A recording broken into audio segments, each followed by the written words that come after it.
মাস্টারমশাই ব্যাখ্যা করেছেন কেন ঠাকুরের ঐশ্বর্য নেই। কারণ যে শুদ্ধ ভক্ত সে ঐশ্বর্য দেখতে চায় না। যে শুদ্ধ ভক্ত সে ঈশ্বরকে গোপালভাবে দেখতে চায়। প্রথমে ঈশ্বর চুম্বক হন, আর ভক্ত ছুঁচ হন। শেষে ভক্তই চুম্বক পাথর হন, আর ঈশ্বর ছুঁচ হন। অর্থাৎ ভক্তের কাছে ঈশ্বর ছোট হয়ে যান। ভক্তের প্রেমের আকর্ষণে ভগবান আসেন, তখন তার ঐশ্বর্য থাকে না। মনি বলছেন, এইসব দর্শন ভাবি কেন সত্য হবে না? যদি এসব অসত্য হয় তো এ সংসার আরও অসত্য। কেননা যন্ত্র মন একই। ঠাকুরও এই কথা বলছেন, স্বামীজিও বলছেন।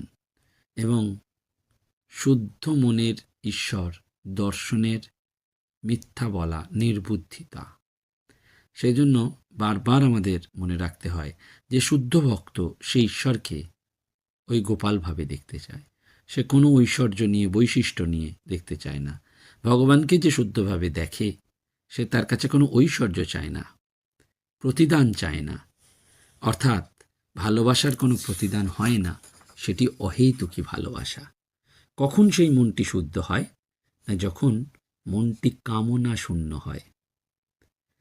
বাসনা পূর্ণ করার জন্য আমরা ভগবানের কাছে নানান রকম প্রার্থনা করি, কিন্তু যতক্ষণ আমরা কিছু চাইব ততক্ষণ বুঝতে হবে যে আমাদের মন শুদ্ধ হয়নি। শুদ্ধ হলে কিছু চাইব না, এরই নাম অহেতুকী ভক্তি।